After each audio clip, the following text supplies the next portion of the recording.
Both Georgia Tech and Boston College have already grabbed signature wins against the Florida State Seminoles. So which of those two is the bigger dark horse contender in the ACC this year?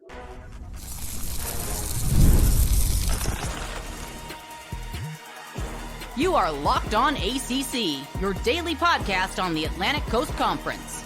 Part of the Locked On Podcast Network, your team every day. Shout out to the everydayers, and thank you so much for making Locked On ACC your first listen and your first watch today. We're available free wherever you get your podcasts. We're free on YouTube. We're part of the Locked On Podcast Network, your team every day. Today's episode is brought to you by FanDuel. Now through September 22nd, all FanDuel customers can bet $5 and get a 3-week free trial of NFL Sunday Ticket from YouTube and YouTube TV. Visit FanDuel.com to get started. He is Kenton Gibbs from Locked On Wolfpack. I am Alex Donno from Locked On Canes. Now, Kenton, I have not watched professional wrestling in about 24 years. I think the year 2000 is when I checked out. But if I try to give you a pro wrestling analogy for what the Florida State Seminoles are this year, will you bear with me on this? Absolutely. I'm right here with you. Tell me what you got, Don. All right, so I think about when Ric Flair, the Nature Boy, one of the greatest of all time, but when the Nature Boy Ric Flair was late in his career, he used to just go out and lose big matches. Like anytime you had the Nature Boy booked in a big match, he's going up against Hulk Hogan in the WCW or Sting or the Macho Man Randy Savage. You know, he had this great illustrious history, 13-time or 15-time champion of the world. But he would always, late in his career, he would lose these big, grueling matches to put the opponent over. The opponent could make the name off of beating Ric Flair. And so, Kenton, I think you see where I'm getting at. 2 weeks into the season, Florida State Seminoles, they are late career Nature Boy Ric Flair, because even though I think we can all agree they've looked bad to start the season, yet Georgia Tech has gotten a big bump. They're ranked now 23rd in the country. Like Georgia Tech got a big burst by beating Florida State week 1. Boston College is now being talked about for going into Doak Campbell Stadium and beating Florida State in week 2. So it's like that Ric Flair effect. Florida State, they may not be good this year. Their over-under has dropped to 5.5 games now after these first 2 performances, but still, Georgia Tech, Boston College, they've gotten a bump. They've been put over by beating Florida State. Donno, I hear you and I feel you knocking. But much like you're talking about late stage Ric Flair, there was an even later stage Ric Flair where he was like 1 foot in retirement, 1 foot in wrestling every other year or so. I stopped watching by that point. Absolutely. And that version of Ric Flair couldn't put a mattress over. And that's no disrespect to Ric Flair. It's just that he's been doing it for 40 some odd years. So I say that to say football ain't scripted, at least not to my knowledge. Not to my knowledge. I never received a script when I was at NC State saying, hey, these are the games you need to win. Here's the games you need to lose. So I say that to say the reality of what we are facing is simple. The ability to put people over with Florida State is gone. If Florida State's win total dropped to 5.5, what does that mean? People see 5, maybe 6 games from the rest of the schedule they can win. So, Donno, if they have 10 and they're predicted to win 5, maybe a 6, that means that at least half of those games, people are expecting them to lose. Yeah. Wow. You can't put anybody over at that. You're looking at both of these games, double-digit favorites in both. Neither one of these games did they come in a single-digit favorite. It was neither one of these games. People looked at them and said, Georgia Tech's got something. They're going to be really physical this year. You know, Brent Key's the former offensive lineman. They're going to be physical. You're going to be a 6-point favorite in Dublin. No, it was what, 13.5 or something along those lines? Yeah, it opened at 13.5. Boston College. 16.5 against Boston College. Boston College. People said, we would give you 13.5, but it's not a neutral site. And we don't have to worry about Florida State being jet lagged. So we know without the jet lag factor, Florida State's going to take off like a rocket. They're going to launch into it. It's going to be a tough time. Somehow the double-digit favorite thing didn't work out. I would be surprised to see Florida State as a double-digit favorite beyond games against FCS or Group of 5 teams for the rest of the year. And with that being said, you can't get put over by winning a game against a team that you were a 4-point underdog against. That's just not how this works.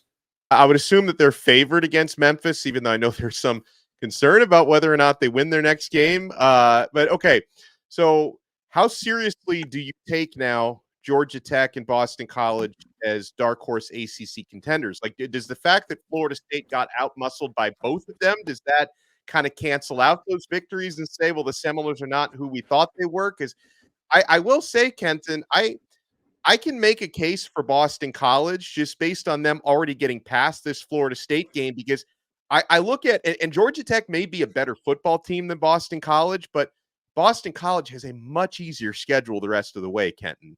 They don't play Miami or Clemson this year. In fact, for their conference schedule, the only ranked opponent that they have left is a home game against 22nd ranked Louisville. Outside of that, their conference schedule is at Virginia Tech. That will be a tough one, even though Virginia Tech did, lose to Vanderbilt. That'll be a tough game. Home against Syracuse, at SMU, home against North Carolina, home against Pittsburgh. I contrast that with the Georgia Tech schedule. Georgia Tech has got 3 ranked ACC opponents the rest of the way, plus right, at home against number 5 Notre Dame. That doesn't count for the conference schedule, but Georgia Tech has to play Louisville on the road. They've got to play home against number 12 Miami and home against number 24 NC State. So just based on the schedules alone, I could say maybe Boston College could sneak in there. Yeah, absolutely. Until you remember who their head coach is. I know that many people have been giving me crap about this ever since the game. Oh, look, Bill O'Brien in first game. Listen, I objectively look at this and I say, I'm not dinging this team because Boston College beat them. That's not why I'm dinging Florida State. That's not why I'm saying you no longer have the ability to propel me into believing teams are better than they are. You just have the ability to prove how bad you are. I'm not saying that because this is Boston College, because anybody who knows me knows that I've been on the Brent Key train for some time, believing like, oh yeah, he's going to get it right down there. He's going to do something special in Atlanta. So I very much so look at Florida State as like you can just show us how bad you are. However, the reality is this: I don't believe in Boston College at all. Still to this moment, I still don't. And again, I love me some Castellanos. I think he's a star. I think he's a star. I specifically said in our preseason talks, he's not a star in the making. He's a star that's here. But with that being said, I don't think that even with a much more pliable schedule, I don't think that Boston College in year one with Bill O'Brien can find a way to completely do virtually a 180 from last year. I don't think that that's in the cards for this team. And don't get me wrong, I get it. You're talking about a 6-win team, right? You're talking about a team that was middle of the road, not the worst team in the world. Sure, but I struggle to see them drastically improving over a Georgia Tech team that had so much continuity from last year to this year. And on top of the continuity, good continuity. You have all of these guys coming back that have that game one aside, right? We have not seen them play any other football this year, sure. But the ball that we saw them play last year, Georgia Tech allowed the most rushing yards in the conference. They also rushed for the most yards in the conference. That team, and that's last year now, that's not this year. That team has an identity offensively, and they have a quarterback that can fling it around the yard like crazy. And again, I wouldn't even say that there's a huge edge between Castellanos and King. But where I do believe the advantage is everywhere else. I believe everywhere else there's a very clear distinction between Georgia Tech and Boston College, to where I'm like, I'm more comfortable with Georgia Tech than Boston College. Yeah, no, I'm with you on that. And Boston College, they were most of the preseason predictions had them like in the teens as to where they're going to finish in the ACC this year, whereas Georgia Tech was usually in that top 8, top 10 at worst. Still to come on this episode of Locked On ACC, we're going to talk about which players had outstanding performances in week 1, took home Conference Player of the Week honors, and how many of them could repeat this coming week, which new faces we might see. And I also I want to get Kenton's take on maybe what the biggest overreactions or knee-jerk reactions might be based on the first week of the season in the ACC. So you want to keep it locked right here, my friends. We're only getting started on this brand new episode of Locked On ACC. And I'm only getting started with eBay Motors because passion, drive, and patience, that's the formula for winning championships. And it's also what keeps your ride or die alive. eBay Motors has everything you need to maintain your vehicle and level it up to peak performance. Superchargers, roof racks, exhaust kits, LED headlights, and more. Whether you're into speed, power, or style, eBay Motors has you covered. With over 122 million parts for your number one ride or die, you'll always find exactly what you're looking for. And with eBay Guaranteed Fit, your part is guaranteed to fit your ride every time or your money back. Because with eBay Motors, you're burning rubber, not cash. With all the parts you need at the prices you want, it's easy to make your car the MVP and bring home huge wins. Keep your ride or die alive at ebaymotors.com. Eligible items only. Exclusions apply. eBay Guaranteed Fit only available to U.S. customers. Thank you for making Locked On ACC your first listen and your first watch today. For your next listen, make sure you check out the other shows that Kenton and I do. He does a great job co-hosting Locked On Wolfpack, talking everything NC State. I host Locked On Canes, talking everything Miami. We both of us, I think, have had a lot of fun to start the season, sometimes at Florida State's expense. If we did have any Florida State fans that still watch the show before last week, I think they've mostly jumped ship by now. But you start your season 0-2 the way that you have, you earn some of that, man. And so, okay, like Kenton, do you feel like there are any big time overreactions to the way the season has started? Because I mentioned like maybe you felt a certain way about Georgia Tech beating Florida State, but then when Boston College the following week was actually able to do it even better and do it in Tallahassee, maybe you're like, well, Florida State's the common denominator now. Are we overreacting to how bad Florida State is? Or are we overreacting to how good Miami is after a week 1 win in Gainesville? Like, what would you say are the overreactions? Yes.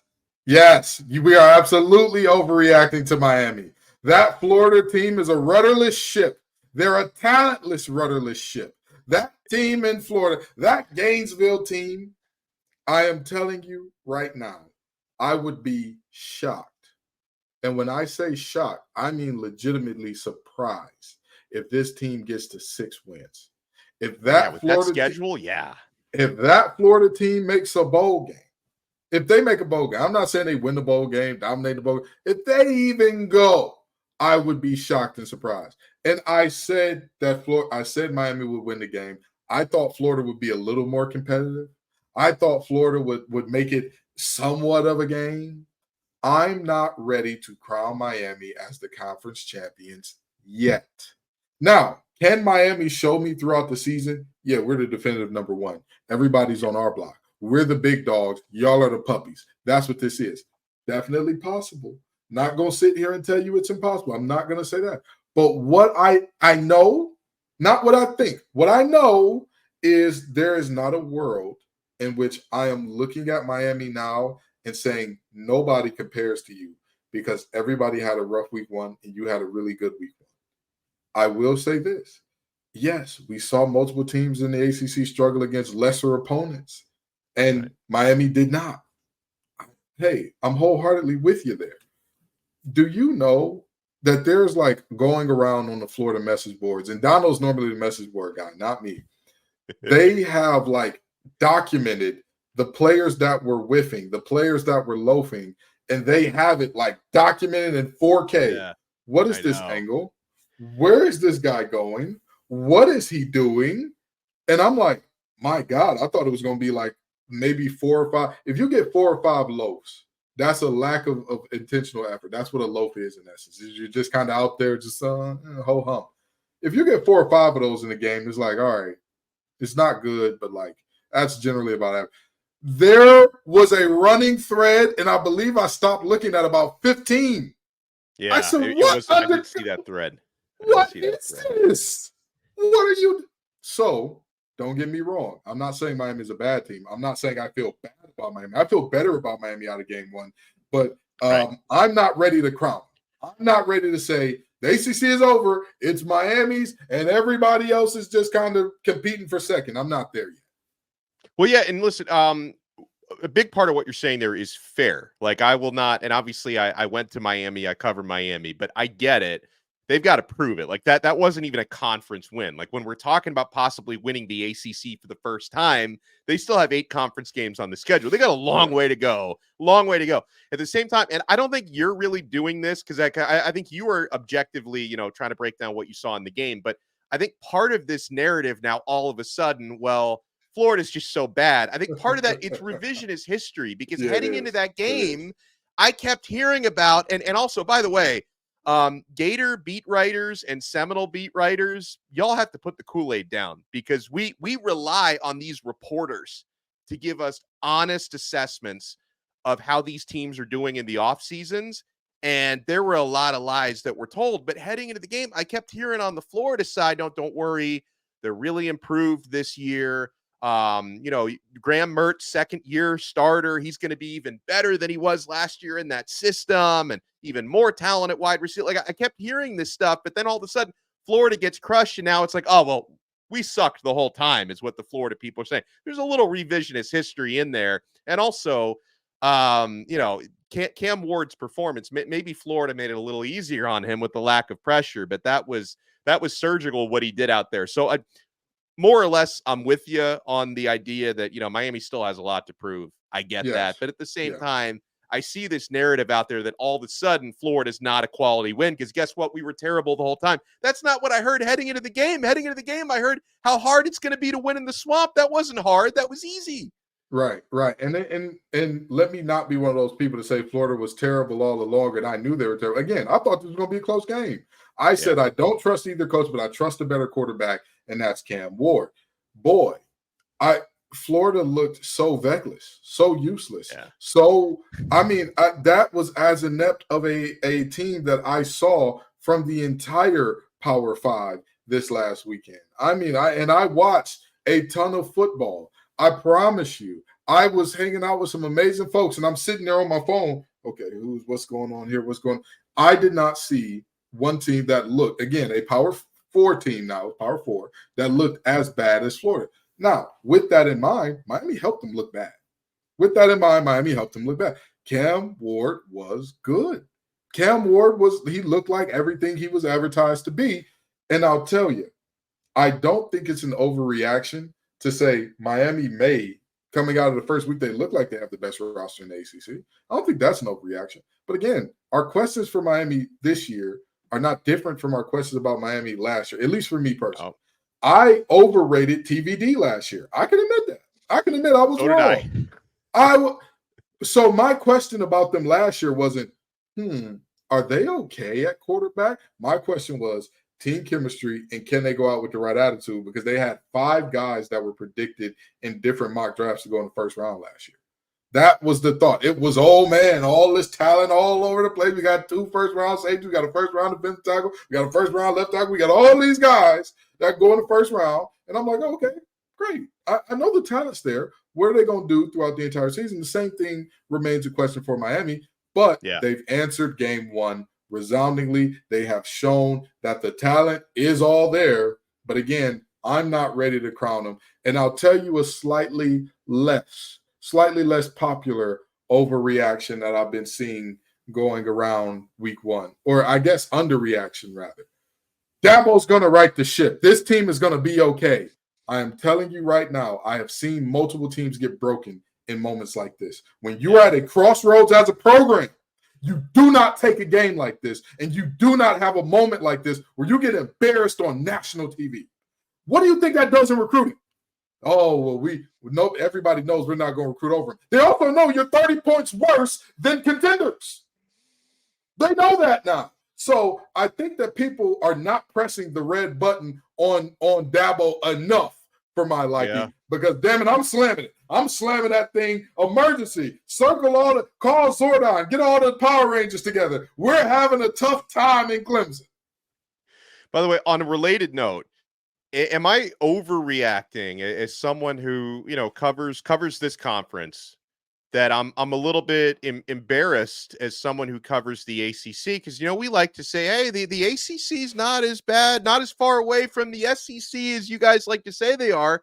Whereas, and Clemson's a big part of this because Clemson, at the time that they entered that stadium, the Mercedes-Benz, whatever, in Atlanta to take on Georgia Tech, they were the odds-on favorites at that time to win the ACC, going up against the odds-on favorites to win the SEC, and they were 30 points and country miles worse than that favorite in the SEC. And then also part of that embarrassment was Virginia Tech. They go on to Vanderbilt as 2 touchdown favorites, and they play the way that they did. So, and listen, I know again, Miami beat an SEC team in Florida, but people are suddenly not giving them credit for that because Florida was terrible all along now. Yeah. But in terms of Clemson against Georgia, to think that the ACC favorite was that much worse than the SEC favorite, and that a Virginia Tech team that is in most people's top 7, if not, or were in most people's top 7 or top 5 in the ACC, was worse than the worst team in the SEC.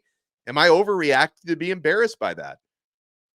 Not really, but also, Donno, you and I both know that our job is not that different from banker, from accountant, from lawyer, from firefighter, from whatever. There are good ones and bad ones in every profession, and how good or bad you are does not determine how high you rise in the ranks of the media, because you and I both know some folks that we're just like, interesting to see that they have that platform, but okay. With that being said, did you and I not warn everybody Clemson was fraudulent before the season? Yeah, we did. You and I not say, hey, that team in South Carolina, I'm not, where are y'all getting this certainty that they're going to be a top team from? Where are we getting this from? The defense will defense as it should defend, but everything else about that team is suspect at best.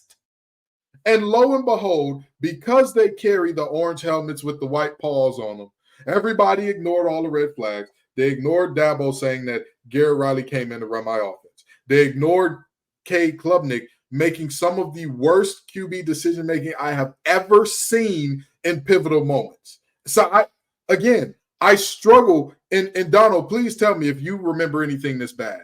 A quarterback making 2 decisions as poor as throwing a bubble screen on what was it, 3rd and 1 when your back is averaging 7 yards per carry, or creating a read option on a play that was actually inside zone with no read on it in Miami. I have never heard of a quarterback having 2 decisions that bad that is allegedly supposed to get it together and become a top quarterback the next year. I've never seen it.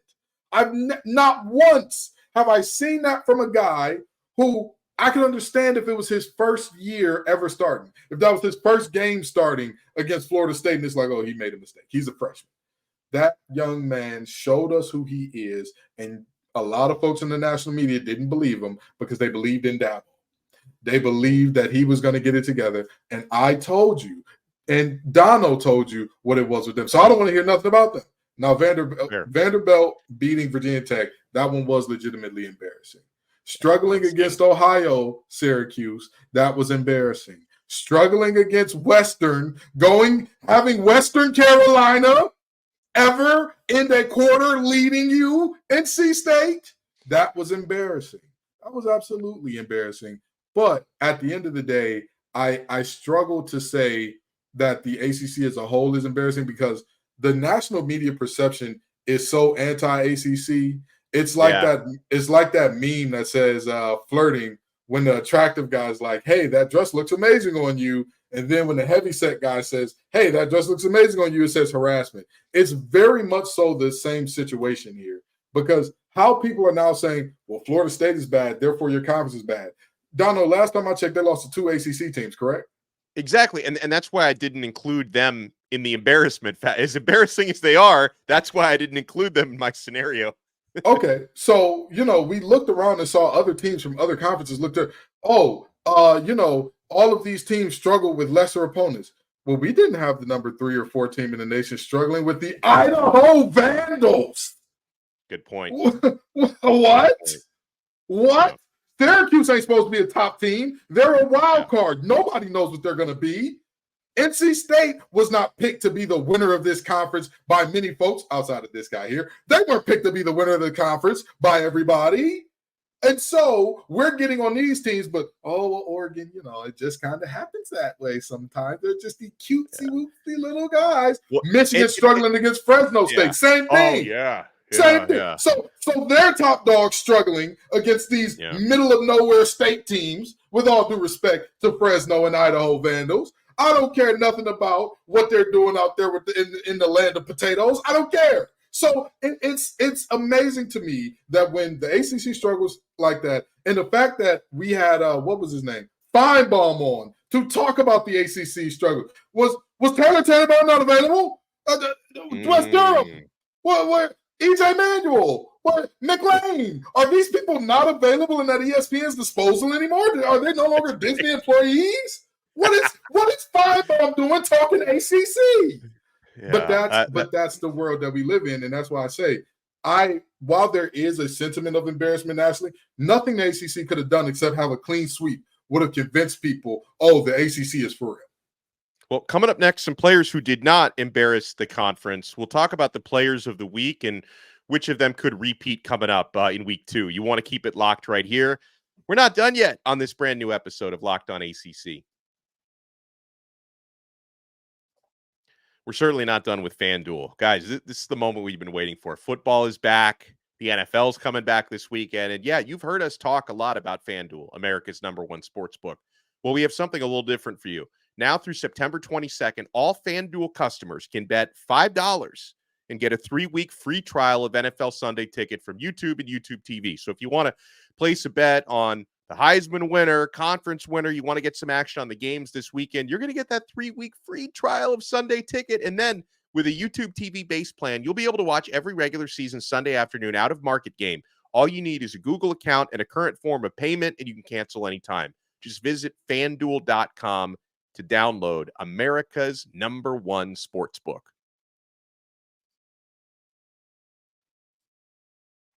Thanks for making Locked On ACC your first listen and your first watch today. All right, so I've got ACC Players of the Week. Kenton, big honors for week 1 in the conference. You had quarterback of the week, Cam Ward, with his 385 passing yards for Miami, 3 touchdowns, 1 interception in that 41-17 win at Florida. Now, Kenton, I don't think Ward's going to repeat this week because Miami's playing Florida A&M, and unless there's unless there's a debacle, I don't expect Ward to play for very long this coming week. So I do not think we will see him as ACC quarterback of the week for at least a couple of more this week. But that was a very good performance against Florida. Yeah, absolutely. He put on a hell of a performance against Florida, but he should not play long at all in this upcoming game.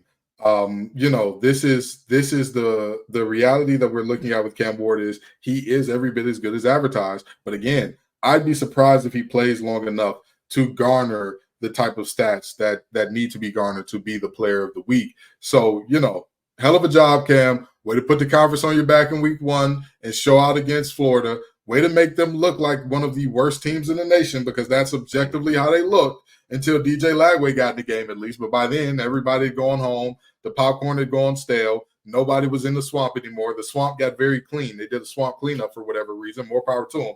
But shout out to Cam Ward. You did your thing. I don't expect him to repeat this week at least.